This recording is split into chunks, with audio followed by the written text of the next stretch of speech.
Joining us now is George Washington, veteran of the French and Indian War, of course, Commander-in-Chief of the Continental Army. He made a bold, audacious move in crossing the Delaware. He ultimately defeated the world's largest military. And when it came time for the first president of the United States after we'd won our independence, there was nobody else that was even close to George Washington. Now, you've come a long way, sir. It is an honor to be with you today, David. I've traversed some 200 years of history and 2,000 miles from my beloved Mount Vernon to be with you on the frontier of Tejas today. And on a very momentous day, April the 19th. Tell us what happened in your time, April 19th.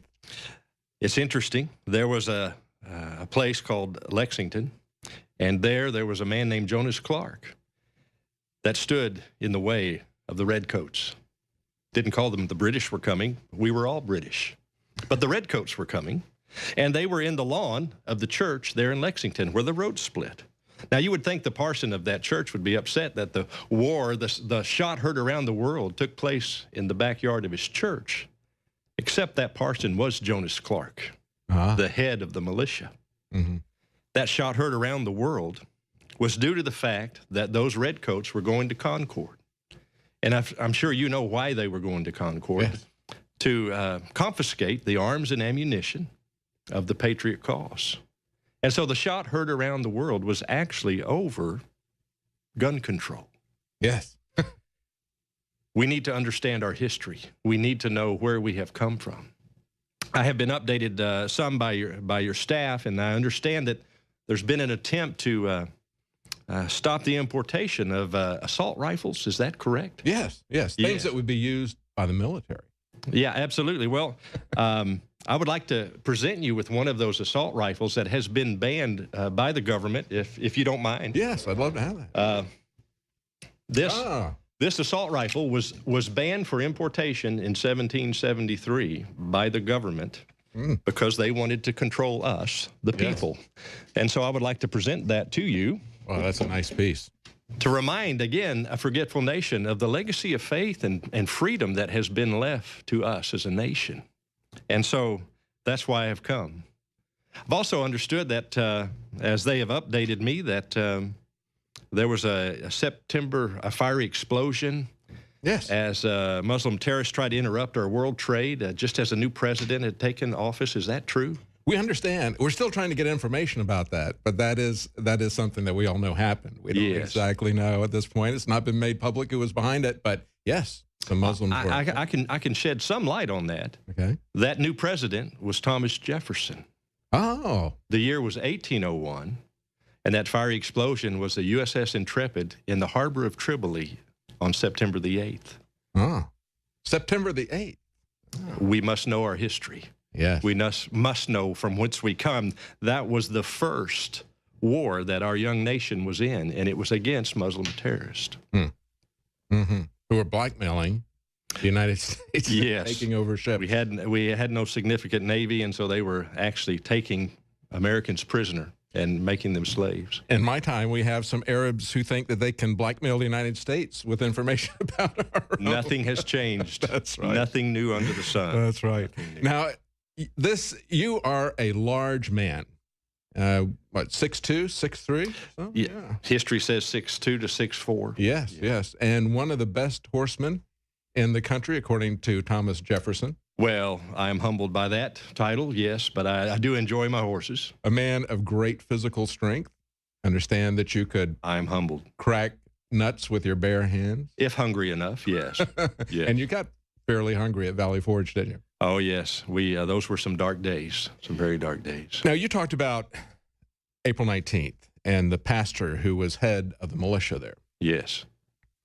Tell us about that, because, you know, as we look at Romans 13, today in our time, we have a lot of people who will tell us that Romans 13 prohibits any questioning even of authority, that we should unquestionably obey authority. Yet, Romans 13 was used by the Black Regiment, as they call the clergy, to argue for the fact that we were justified to stand up to a king that was no longer under God, no longer under the rule of law, who had violated covenants that he had made with the people. Tell us a little bit about that back and forth, because there was two different trains of thought at the time of the American Revolution, wasn't it? There were many trains of thought. In fact, we all struggled with that. If you were a man of faith, to read those verses. But as you read that, it says, for the Lord's sake. And so many of us interpreted that to say that as long as that leader is honoring God, that we are to honor them. Mm-hmm. But as we look at, for example, Hebrews 11, there were many honored men of faith. Jacob, Gideon, Barak, Jephthah, all of those men resisted tyrannical governments and were honored as men of faith. Mm-hmm. Reverend Mayhew, he said to stand against tyrants is to honor God. And that was many of the pastors, those black robe regiment that served me so well throughout our glorious cause. They reminded the people that to stand for freedom is what the Lord would have us to do. But it was a struggle in many of our hearts and many of our minds through those days. To stand against oppression, against brutality, and against the confiscation of religious liberty, because we had the British king who was imposing his own church on everyone and was basically arresting. They had a history of arresting people in England who were not part of the Church of England. They did not want to see that coming to America. They believed that was going to be something that was going to come to America. That was a key part, I believe, of the Absolutely. Black Even as Jefferson was president, the Danbury Baptists wrote him a letter in concern that there was going to be a state religion or state denomination. And the separation of church and state, where those words come from, was to assure him that the government would never interfere with a person's right to their religious beliefs. Yes. Unfortunately, those words have been twisted, and they're being used to do exactly what they ensured that they would not do. Yes, absolutely. Now, when it comes to political parties, we have a lot of things happening with political parties in my country. We have an election going on right now. Yes. You were not a fan of political parties, was not. Were you? No, not at all. As you look at my farewell address, which there's another great concern, as we're not teaching our children the science of government, which is something that I encourage as one of the greatest endeavors that you can undertake. I said this in my farewell address, which was required memorization to graduate from high school in the early 1900s. Really? You had to be able to quote word for word my farewell address before you could graduate from high school. That was quite lengthy. Absolutely. And all we had to do was the first half of the first paragraph of the Declaration of Independence. They didn't want you to memorize the part that when government becomes destructive of these means, it is the right and the duty of the people to alter or abolish it. Don't memorize that. Just the first part. That's all we had to do. They dumbed it down quite a bit. 70 years ago, it was required reading. Now it is not even in the history textbooks anymore. Wow. And so I warned you, many of those things, the reason it was so important back then, they felt like, is because it was a warning to the people of this nation of the many things that we need to watch out for. And one of those, if I could quote it, I said it is a fatal tendency. Now, fatal's fairly serious. To put in the place of the delegated will of the nation, the will of a party. Often an artful and enterprising minority, they are likely in the course of time and things to become potent engines by which cunning, ambitious, and unprincipled men will be enabled to subvert the power of the people and usurp for themselves the reins of government, afterwards destroying the very engines that raised them to unjust dominion. That was my warning to the people of America over 200 years ago.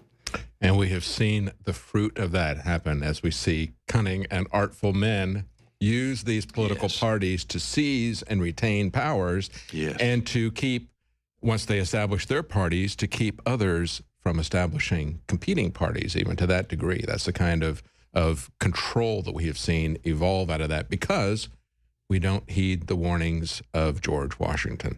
Our citizens are not being taught. There was a man that said, people without a heritage are easily manipulated.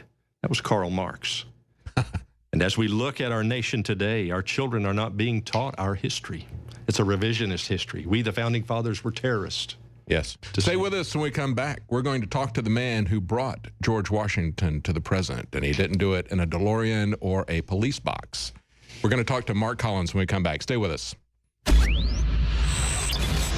A lot of people ask me, what is the most important area of InfoWars that runs the whole operation that is having such a big effect against the globalists? And I've said it over and over again, it is you, the listeners and the viewers, that send us the intel, the news tips, that support the broadcast, that spread the word.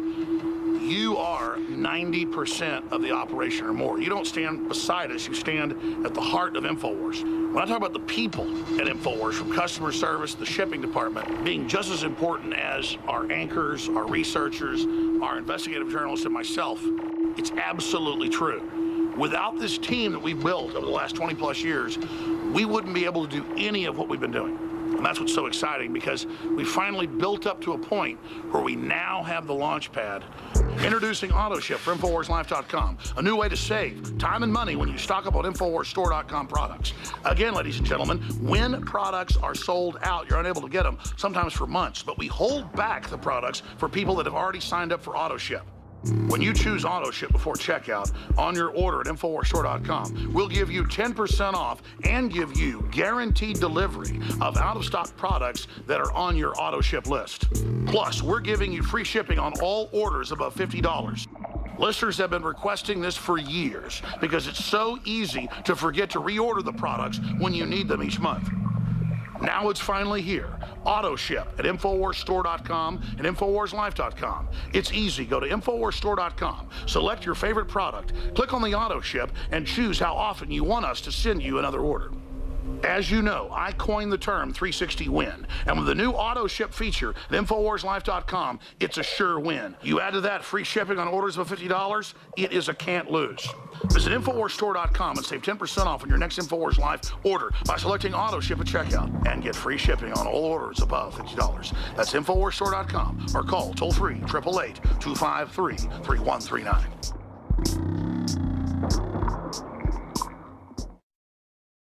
Your liver can be full of fatty deposits, built-up toxins, and even dangerous objects known as liver stones. We worked with the top developers in the field of detox to take tried and true herbs and other compounds known to safely cleanse the liver, and fused it with the latest research and technological development on concentrating these ingredients to give you the maximum effect. Liver Shield is the only liver support product on the market that uses a patented Spigyrex blend of powerful organic herbs that support detoxification. And when you visit InfoWarsLife.com, see the instructional video on how to do a 6-day liver detox. This isn't a game, and let me tell you, the results are dramatic. Liver Shield is totally organic and made of the safest high-quality herbs. Liver Shield is the only liver support product on the market that uses a patented Spigyrex blend of powerful organic herbs that support detoxification. And when you visit InfoWarsLife.com, see the instructional video on how to do a 6-day liver detox. This isn't a game, and let me tell you, the results are dramatic. Liver Shield is totally organic and made of the safest high-quality herbs. But that said, you need to consult your physician before you do the full detox. Liver Shield can also be used daily by itself for overall upkeep of the liver. Secure your Liver Shield today exclusively at InfoWarsLife.com for the lowest price available. That's InfoWarsLife.com, or call 888-253-3139.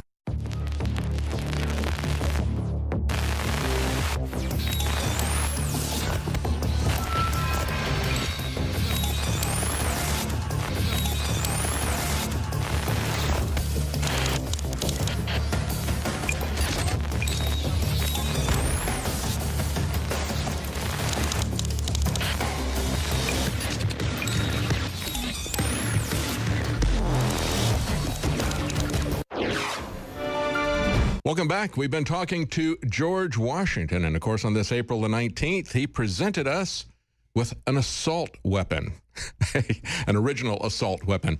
We've been talking about his time, and before we come to the present time, I want to ask Mr. Washington about foreign policy.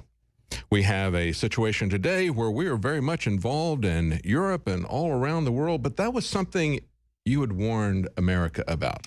David, I warned you against foreign entanglements, getting entwined with these foreign governments.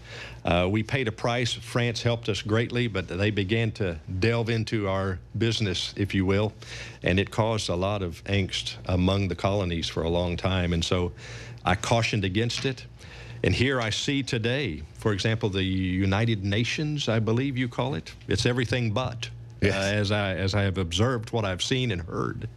But they have ICLA, or Ickley, where there's these entanglements with our counties and our cities and states, and it's circumventing the federal government, which is against the Constitution of this nation. These cities are breaking constitutional law. Yes. And we need to be understanding that this is a dangerous thing. Yes. They're entwining their beliefs, their thoughts into America. We've been one of the most blessed nations in the world, and we are slowly losing those freedoms. We're actually giving them away. And if we were to still look at your farewell address, we would see how you had warned us that foreign interests would be combined with political parties to essentially destroy our country. And that's what we are now seeing. We see these foreign interests dictating to us not only what we're going to do with our land, but also dictating our trade and our economy. All these things are being done by foreign powers. We're being blackmailed by foreign powers. It's truly amazing when we see this. Now, I want to talk to the man who brought you here. Mark Collins. And of course, this is Mark Collins. And let me introduce him to you. Of course, he's no stranger to George Washington. He's played him in many occasions. He's been in a 10-part miniseries for the History Channel titled The Revolution. He has been at the National Day of Prayer. He has also performed at Mount Vernon, the Republican Convention, and of course in Revelation, the movie. And some amazing clips that they shot of you in Revelation, the movie. You are a Baptist pastor, and of all places, Yorktown. Yorktown, Texas, yes. Of course. They didn't have a Mount Vernon, Texas that you could go to? They actually do. Oh, they do? Yeah. Okay. Well, I'm surprised you're not there. Be my second choice. Okay, great. Yeah. Now, you are exactly, and this is the interesting thing, Mark is exactly the same size as George Washington and prematurely gray as George Washington. Since I was 27. Yes. Yeah. Wow. Is that right? Yes. That's amazing. And when you look at this picture, this split face, now this was an artist from the 18th century that we're looking Held on. Made a life mask, literally made a life mask of Washington's face. It's the only real image they have of Washington. Wow. Yes. Wow. That's amazing. Now, let's talk a little bit about what you typically do. Of course, I just listed all the different places that, big things that you've done, like movies and that sort of, those types of appearances. But you do a lot to educate children. You do a lot of school appearances, don't you? Yes, I do. You know, Washington said one of the greatest endeavors that we can undertake is teaching our youth the science of government. Mm-hmm. We don't even teach them the concept that government is a science, cause and effect. You can actually measure those things just like you can with a chemical experiment. Mm-hmm. And we don't teach them that. We don't teach them to look for those things. Government's just a random thing that happens. Mm-hmm. And your beliefs or your truths are not my truths, but they're just as valuable. And we need to really look at cause and effect and how it has worked in the world. And go with those things that work. One of the things that Washington did, and the founders did, of course, they did not divorce cause and effect from character. Absolutely. They did not divorce it. They understood that it flowed out from the character of the individual, which is why they would say things, as John Adams said, that, unless we have a moral nation, Christian nation, we will not be able to maintain our democracy. They understood that, and they understood they were not idealists when it came to human nature. That's why they subdivided the government. That's why they tried, the thing they were most concerned about was the consolidation of power at the federal level. They would have been absolutely horrified at the consolidation of power at the international level. Oh, yes. We're now seeing those entanglements that we just talked about. Yeah, it is so concerning to see what we are doing as a nation. We're giving away our nation, and it's an assault on the people of America.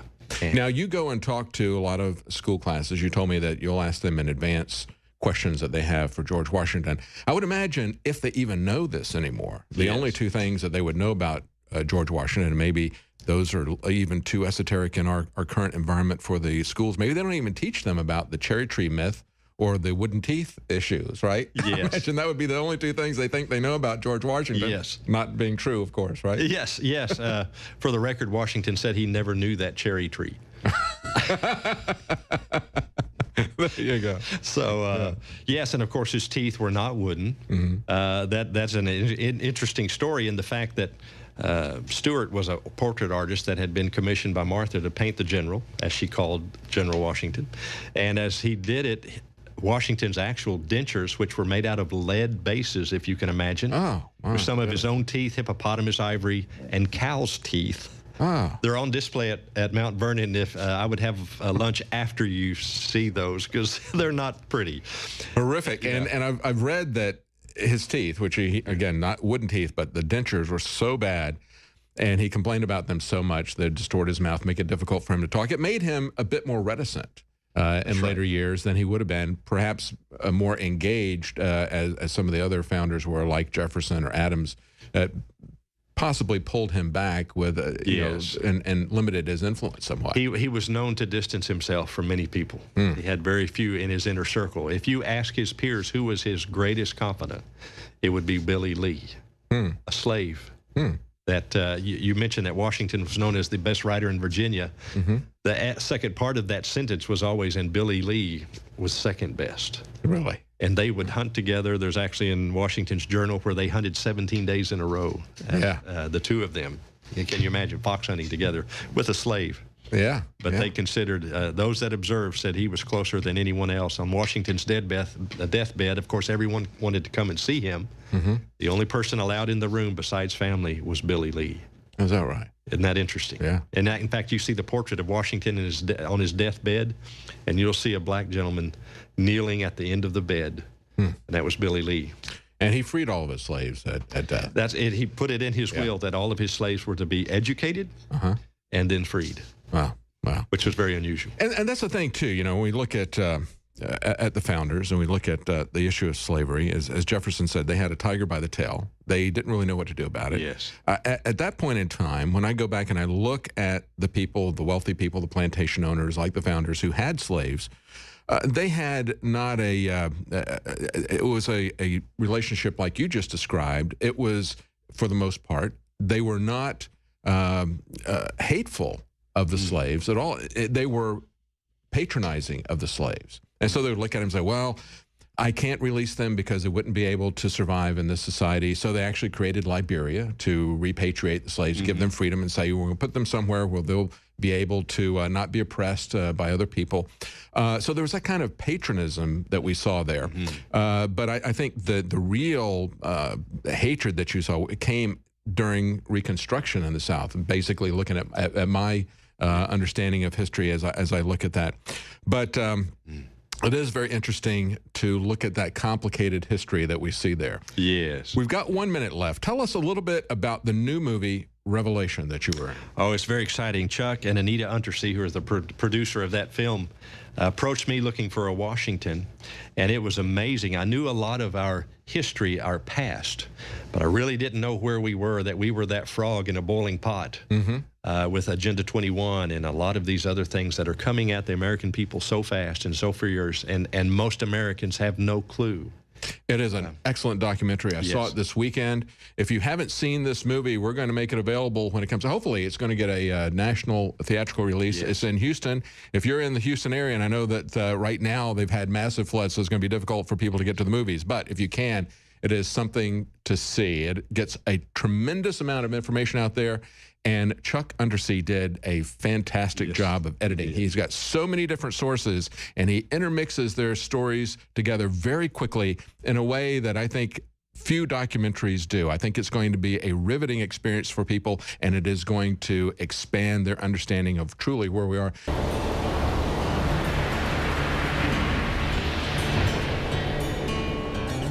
There was a mighty nation, blessed above all of creation.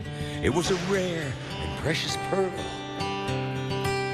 conceived in faith and liberty, home of the brave, land of the free. It was the envy of the world. But this shining city on a hill has turned from the Creator's will and let evil take control. Now the reckless men who lead them want to strip away their freedom and to steal their very soul.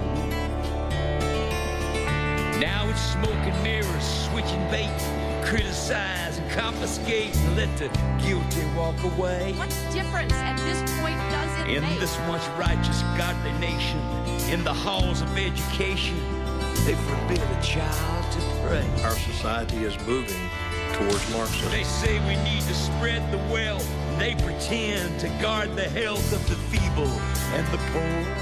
You can keep your doctor, you can keep your plan. While the hand they hold behind their back confuses and conceals the fact that the wolf is at the door. There's an unseen hand that pulls a string.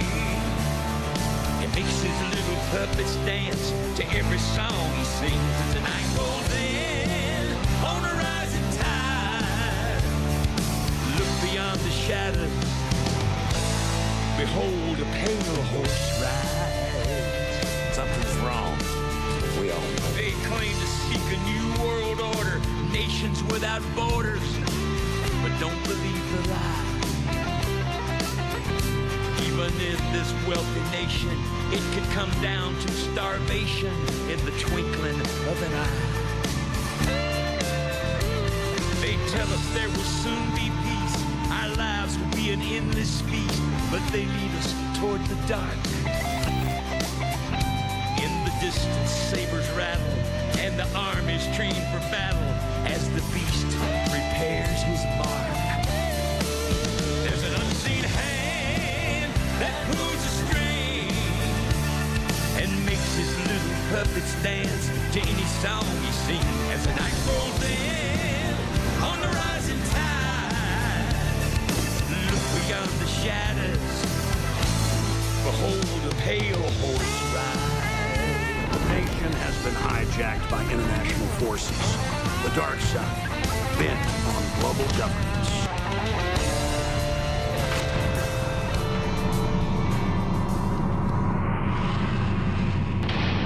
It's time to ride, boys. We need 1,000 Paul Reveres. revelationthemovie.info. No is a powerful concept. And again, that was Charlie Daniels singing the song from Revelation, the movie. And in that movie, you saw Mark Collins as George Washington crossing the Delaware, a great historical reenactor, Mark Collins. Tell us your website, Mark. My website is gwlives.com. GW Lives. And yes, it does. When you're doing him, again, exactly the same size as George Washington, and you really have the persona down, and you're filled with interesting facts about George Washington. You do school appearances as well, many places. So if you want to contact Mark Collins, you can find him there. Now, we're talking about Revelation the movie, and there was a story a couple of days ago about another movie called Ambiance. This is over the weekend. The world's longest ever movie. The trailer for the movie is 7 hours and 20 minutes. The movie itself is 30 days long. Okay, so if people can sit through a movie that is 30 days long or a trailer that is 7 hours, you can certainly sit through a documentary for a couple hours that will educate you and your family about world government. And this documentary, Revelation the movie, is very entertaining. They have reenactors like Mark Collins as George Washington. They also have the Alamo and many others in this to spice it up. But the key thing about this is the editing. You know, when I look at this movie that is 30 days long, I say, you know what they need is they need an editor. I could have helped them with that. When you got a movie that long, you desperately need an editor. Yes. Chuck Undersea did a great job of editing Revelation the movie. There are so many different people, so many different issues, and the way he interweaves the different people's stories on these issues, I think, is truly amazing. I really hope people can go see the film. It will change this country if we get enough people in those theater seats. It really will. Yeah, I really do believe it will. And of course, whether it gets a national release or not, we will still see it on DVD, and you will be seeing that here at InfoWars when it comes out. Alex Jones is in that as well as Charlie Daniels. He has a large role in that. It goes back and forth between him and General... Boykin. Thank you so much. Yeah, yes. General Jerry Boykin. So they're kind of the two central figures that tie the narrative together. But he has a slew of people who are part of the Patriot movement, and he hits on so many different issues in the Patriot movement. Again, that's Revelation the movie. If you're in the Houston area, and if those theaters have not been submerged, they had the weekend opening, and I went to Houston to see it and this last weekend. But yeah, if those theaters are still there, it's a good thing to support that. to vote with your dollars. You know, you can always vote in the open market, and that's an important thing to support, just as we ask for your support here at InfoWars. And we're going to have live coverage coming up. We've pre-recorded this with Mr. Washington, with Mark Collins. We're going to have live coverage coming up of the returns out of New York. And, of course, we're going to be looking at not only what is happening on the Republican side, but, of course, this is the home state to Donald Trump, to Hillary Clinton, and to Bernie Sanders. Well, I guess we could say it's Hillary Clinton's home state. It's her adopted home state. Let's put it that way. And we're going to see what's coming up with that. Thank you so much, Mr. Collins, Mark Collins, George Washington. Thank you so much for coming in. Thank you. I do have something before we go that I would like to present to you. Oh.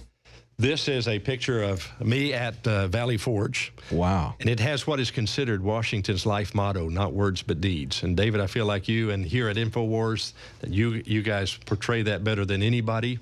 Also, Washington created the Purple Badge of Merit for meritorious service. Wow, the original Purple Heart. The original Purple Heart. Wow. And so I would like to present that to you for your service. The replica of the Purple Heart. It's a museum quality replica of the original Purple Heart. Thank you so much. Thank you. Thank you so much. Best of luck to you. Thank you. And if you want to know George Washington, if you want him to go to your school, or if you have some other event, you cannot find a better enactor of George Washington. Excellent job. Thank you so much, Mr. Collins. God bless. Stay with us. We'll be right back with live coverage of the New York primaries, Democrat and Republican.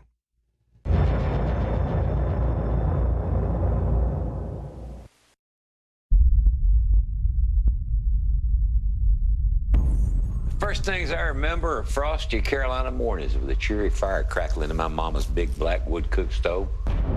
I'm Charlie Daniels. Today, something's wrong, and we all know it. The nation has been hijacked by international forces. Boom!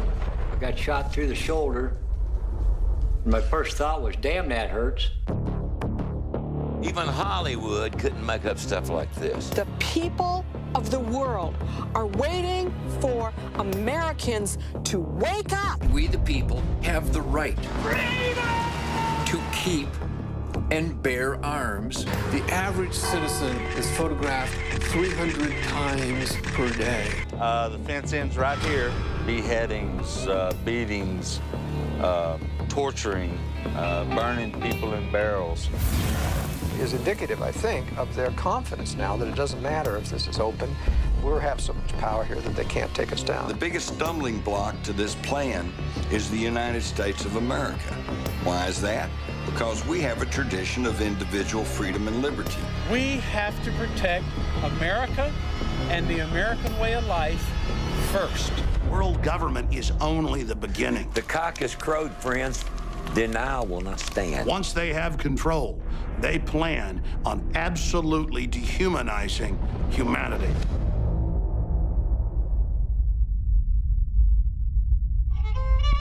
When I was a boy, things were pretty much like those wonderful Norman Rockwell images of 30s America.